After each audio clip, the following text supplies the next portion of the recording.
En este vídeo vamos a resetear el aviso rojo de Service, en este caso es el referente al cambio de aceite.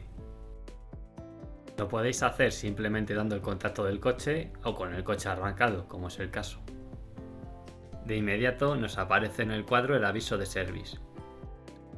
Lo primero que haremos es dejar pulsado el botón que tenemos en el cuadro, hasta que nos aparezca el motivo del aviso rojo de Service. Y como podéis ver es el referente al cambio de aceite.